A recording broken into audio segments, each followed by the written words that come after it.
Okay, we're going to go ahead and get started. Hopefully you all have your lunch and are finishing up.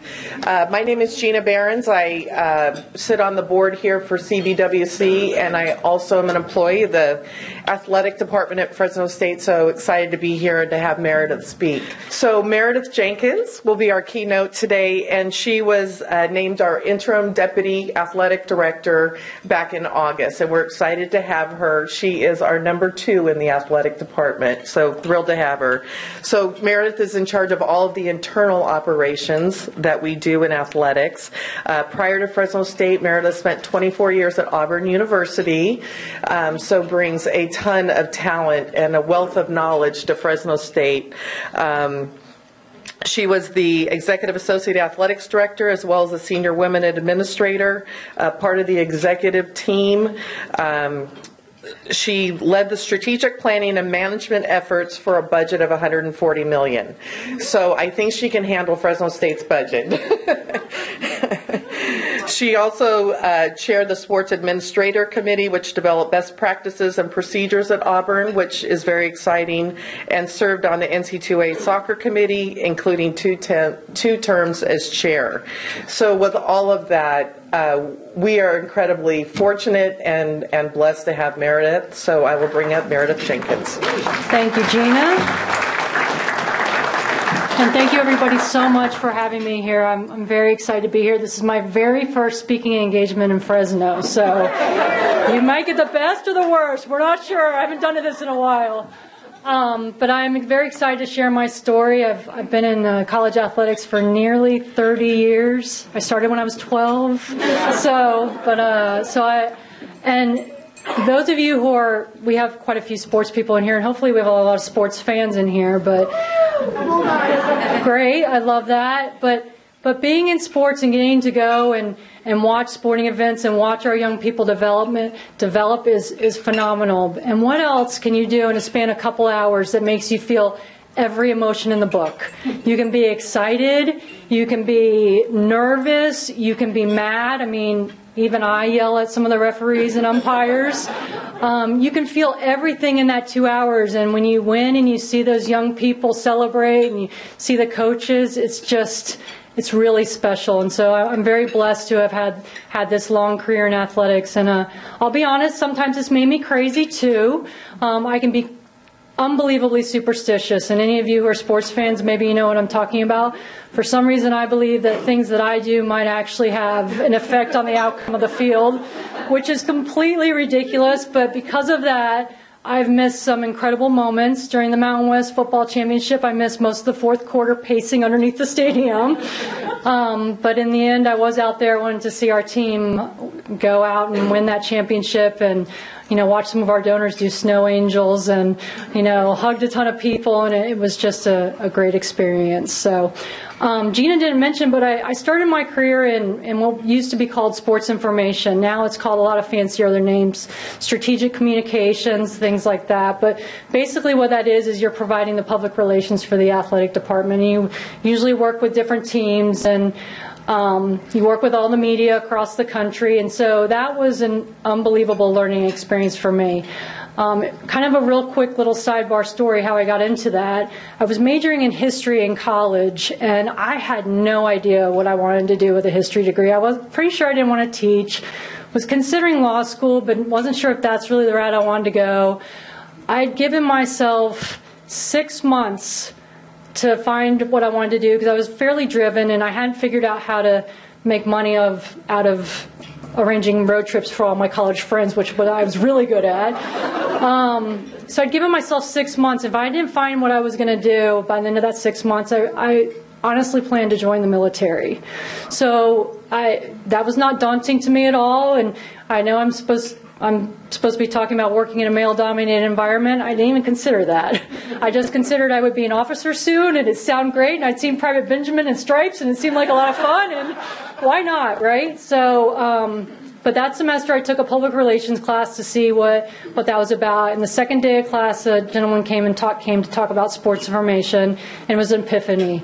for me because I love to write. I love sports. I'd always been a sports junkie. And the next day, this was at Florida State where I went to school, I went and volunteered in the sports information department where I worked there for 4 years. And from there, I went to Auburn University. And about 4 years into my career there, I was actually on a road trip in Europe, and I got a call, and my boss, who was the football SID and the head of the department, said, "I'm leaving, and you're being named interim." And I was like, wow. I was only 29, so terribly young to be assuming such a huge responsibility of really forming the strategic communications for the athletic department, to be working with all these national media figures. But I had a great group of people to work with. I had the support of the football coach, and so, I jumped in head first. And my one claim to fame, first and only female in the SEC to lead a sports information media relations department and work with the football team. So, pretty good stuff, right? I remember, though, a columnist once asked me, he wanted to do a story on me about being a female and working in this field, and I said, well, I've never known anything other than being female. He went ahead and wrote the column anyway, but I never really saw that. To be honest with you, sometimes I even saw it as an advantage. Working with young people and young football players, I could have those heart-to-heart talks with them. I had some male counterparts that, you ask a young man to do an interview and they say, no, I'm not going to do that. I never faced those kind of challenges. I don't know if it was because I was so close to age to them. I don't know if it's just because they all had strong maternal figures. I can't speak to what that is. And I could even have some kind of funny conversations with the football coach. So I did feel like there were some kind of different advantages that I had maybe over the person who I worked very closely with who was male. So that was helpful. But during that time, I did learn some things not to do. So the first was how to be prepared for a speaking engagement. My very first speaking engagement, I was talking to the football team and I was going over some interviews, do's and don'ts, and helping them prepare to be better with the media and watch for the traps. Paul would never do that, but there's some people out there that try to kind of do a little gotcha journalism, so trying to give them some pointers. Well, I was chewing a piece of gum, and for some reason, I don't know why I was, but you know what's going to happen next. It got lodged in my throat. And right in front of the entire team, I'm having a cat hairball moment. So I'm coughing everything. Finally, I projectile expel it like across the garbage can. And the whole time, they all just stared at me. And I'm like, aren't you going to come up and help me or something? So definitely a learning moment. Another learning moment was, you have to be true to yourself. I tried really hard to make sure I fit in with the football staff. Obviously, I'm working with, at the time, a lot of older, kind of grizzled football coaching veterans, all the stereotypes. We had some of those on our staff, very tough, hard-nosed. You go to practice and it can make you blush and all of that. And I made sure I went to every practice. That wasn't a bad thing at all. I mean, I went from start to finish. I wanted them to make sure that I was there, I cared, I was part of it. Maybe I started dressing a little bit like them, wearing polos and khakis and terrible things, and got really strong. I walked off with a football coach off the field one time, and my job was to stop him so he could do the TV interview. And I had my hand on his shoulder, and he turned to me and said, "You're hurting me." So kind of had to ease that. And worst of all is that I picked up some of their language. So I actually had the head football coach tell me, Meredith, you probably should watch your language. The head football coach, who I'd heard every word come out of the book, so that was definitely a learning moment that maybe you need to work to fit in within your environments, but you also got to stay true to yourself and your personal values and everything else. And so that was very helpful. And then my third thing that I learned was to be humble. And so I was every year for about 4 or 5 years, I attended the College Football Hall of Fame, which is an event in New York City, and it's a big deal. Every head football coach is there, usually most of the administrators are there, all the TV personalities that you see on TV are there, so it's black tie, so I had my cocktail dress on, I'm talking to all these people. I think I'm, doing pretty well. And I go to this party afterwards. There's these big ESPN party. And I'm talking to the head of all college football programming, and when he's talking to me, he's like really looking at me, and I'm thinking, God, I'm killing it. I'm really doing well here. And we finish our conversation, and I walk over to my friend, and she said, "Did you have a pin explode in your mouth?" And I said, "No. What are you talking about?" She goes, "Go to the restroom." So I went in there. And my teeth were blue. So I had eaten some blue cheese and maybe drank a little red wine, I don't know. And so somehow that had caused my teeth to turn blue. So the whole time I'm thinking, yeah, like I'm really selling my university. This guy is really like enjoying me. Oh, no. So that really makes you realize you got to stay humble. So I think everybody knows this. In any business environment, it's all about relationships, right? It's about building those relationships, finding those ways to communicate. And actually, those relationships really helped me to get to Fresno State. So Terry Toomey had been announced as the athletic director, and he was looking for a deputy, and two of those football coaches that I had worked way back, because after my time in media relations, I spent the next 14 in upper level administration. But two of those coaches that I worked way back with had coached with Terry at UCLA. One was the strength coach, one was the offensive coordinator. And he called them.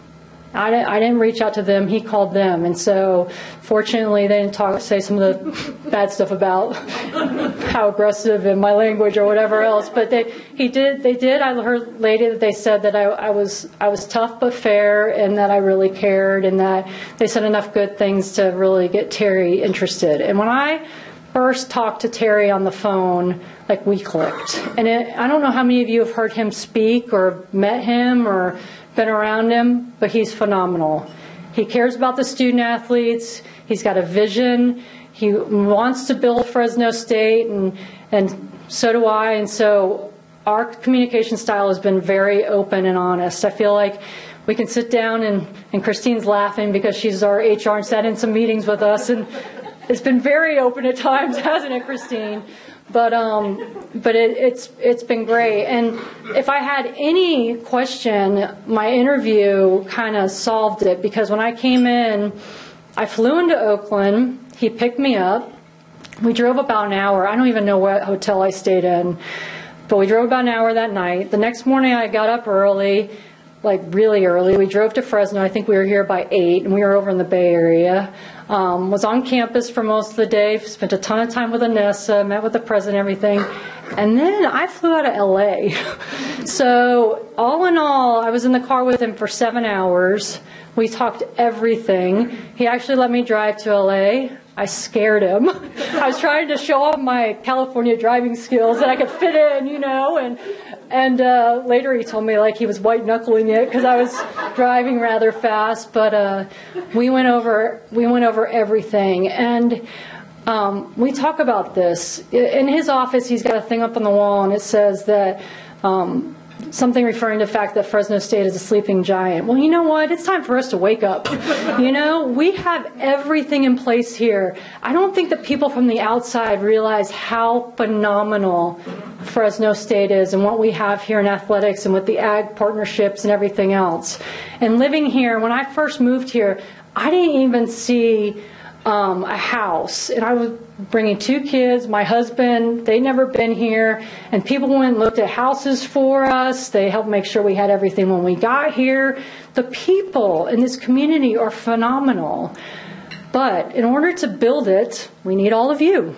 So I do encourage all of you to please come support our athletic teams, fill those stands, help all those young people feel there's nothing better than playing in front of a big crowd and hearing that and knowing that all your hard work, that people are appreciating and enjoying it. And that's true for all of our teams. So if I have a call to action here, it would be to please come support us and be engaged and tell others to do the same, because it's important, and the skills we're developing these young people, they will use for the rest of their lives.